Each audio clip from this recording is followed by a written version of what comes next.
Hi friends, welcome to Excel Festive. இந்த வீடியோவில் நம்ம எப்படி இண்டெக்ஸ் ஃபங்க்ஷன் யூஸ் பண்ணுறதுன்னு பார்ப்போம். இங்கே கீழே நான் டெஃபினேஷன் கொடுத்துருக்கேன். Returns a value or reference of the cell at the intersection of a particular row and column in a given range. நம்ம கொடுக்குற ரேஞ்ச்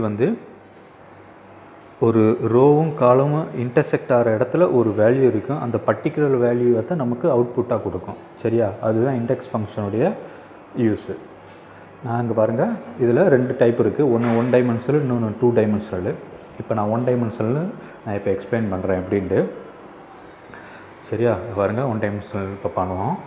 ஈக்குவல் டு இண்டெக்ஸ் அந்த ஃபார்முலா கொடுத்து ஓப்பன் ப்ராக்கெட் கொடுத்து அரே நான் இந்த ரேஞ்ச், இந்த ஸ்டேஷ்னரிங்கிற range select பண்ணுறேன். சரியா? ஒரு காலம் தான் நான் செலக்ட் பண்ணியிருக்கேன். அதுக்கு தான் 1 டைமென்ஷனல்னு சொல்லுவாங்க.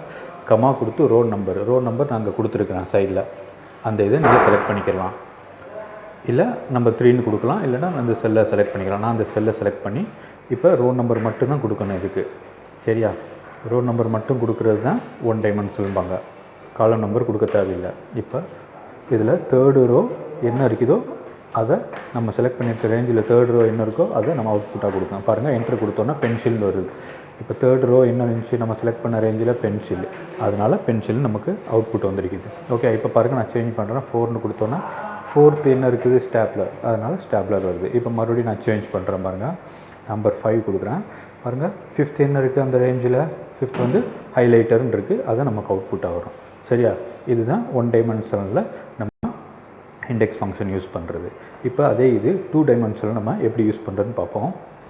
ஈக்குவல் டு இண்டெக்ஸ் ஓப்பன் பேரந்திசிஸ், அதுக்கப்புறம் பாருங்கள் ரெஃபரன்ஸ் இங்கே பாருங்கள், இது மோர் தென் ஒன் காலம். ஒரு காலத்துக்கு மேலே உள்ளது தான் 2 டைமென்ஷனுக்கு யூஸ் ஆகும். சரியா? நான் அங்கே பாருங்கள், மோர் தென் ஒன் காலம் செலக்ட் பண்ணியிருக்கேன். ஃபுல் ரேஞ்ச் செலக்ட் பண்ணிட்டேன்னா அந்த டேபிள் ஃபுல்லாக கமா கொடுத்து இப்போ ரோ நம்பர் கொடுக்கணும். ரோ நம்பர் இந்த பாருங்கள் சைடில் வச்சுருக்கிறேன்னா அந்த செல்லை செலக்ட் பண்ணிருக்கிறேன். ரோ நம்பருக்கு கமா 2 டைமென்ஷனுக்கு நீங்கள் காலம் நம்பர் கண்டிப்பாக கொடுக்கணும். சரியா? பாருங்கள், அடுத்து காலம் நம்பர் நான் வச்சுருக்கேன். காலம் நம்பரு அந்த செல்லை நான் செலக்ட் பண்ணியிருக்கேன். நீங்கள் நம்பர் கூட டைப் பண்ணிக்கலாம், செல் ரெஃபரன்ஸ்னால் செலக்ட் பண்ணிக்கலாம். நான் இப்போ செல் ரெஃபரன்ஸ் தான் செலக்ட் பண்ணேன். ஓகே, பாருங்கள், இந்த ஃபார்முலா இருக்குது. நம்ம இந்த ரேஞ்சு ஃபஸ்ட்டு ரேஞ்சு செலக்ட் பண்ணியிருக்கேன். கமா ரோ நம்பர் கமா காலம் நம்பர். சரியா? இப்போ நான் 3, 4 இருக்குல்ல, ரோ நம்பர் காலம் நம்பர், இதில் 3rd ரோ பார்க்கணும். 3rd ரோ என்ன இருக்குது, நம்ம செலக்ட் பண்ணியிருக்க ரேஞ்சில் பென்சில் இருக்க ரோ தான் 3rd ரோ. அப்புறம் 4th காலம் என்ன இருக்குது, இங்கே வரது 13 இருக்கா, அந்த 13 இப்போ நமக்கு அவுட்புட் வரும். என்ட்ரு கொடுத்தோன்னு பார்த்தீங்களா, 13 வந்துருச்சு. 3rd ரோ இதான் பென்சில் இருக்கிறது, அதுதான் அது 3rd ரோ. 4th காலம் 1 2 3 4. 4th காலம் என்ன இருக்குது, 13 இருக்குது, அதை நமக்கு அவுட்புட்டாக வந்திருக்கு. ஓகே, இங்கே பாருங்கள், நம்ம டெஃபினிஷனை வச்சு பார்ப்போம். அதை நான் இந்த ரோ ஃபுல்லாக செலக்ட் பண்ணியிருக்கேன். சரி, அந்த 3rd ரோங்கிறதுனால 3rd அந்த ஃபுல்லாக செலக்ட் பண்ணியிருக்கேன். இப்போ 4th காலம் எங்கிட்டு பார்த்துட்டு அந்த 4th காலம் நான் செலக்ட் பண்ணுறேன். கண்ட்ரோலை ப்ரெஸ் பண்ணி நீங்கள் செலக்ட் பண்ணலாம். சரியா? டி காலம் கீழே பாருங்கள், intersection of a particular row and column in A given range.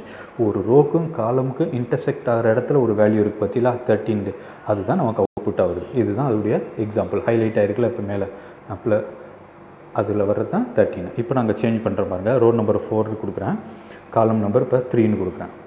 பாருங்கள், வேல்யூ 2 டைமென்ஷனும் சேஞ்ச் ஆயிடுச்சு. சரியா? 18 வந்துருக்குது.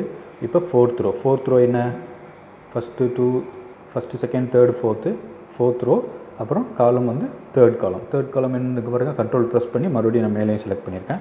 இப்போ பாருங்கள் 18 இருக்கா, இன்டர்செக்ஷன் ஆகிற இடத்துல, இதுதான் நமக்கு அவுட்புட்டாக கிடைக்கும். ஓகே ஃப்ரெண்ட்ஸ், இப்படி தான் 1 டைமென்ஷனல் 2 டைமென்ஷனல் நீங்கள் இண்டெக்ஸ் ஃபங்க்ஷன் யூஸ் பண்ணி பண்ணலாம். இந்த வீடியோ உங்களுக்கு பிடிச்சிருந்துச்சுன்னா லைக் பண்ணுங்கள், உங்கள் ஃப்ரெண்ட்ஸ் எல்லாத்தோடையும் ஷேர் பண்ணுங்கள், மறக்காமல் இந்த சேனலை சப்ஸ்கிரைப் பண்ணுங்கள். ஓகே.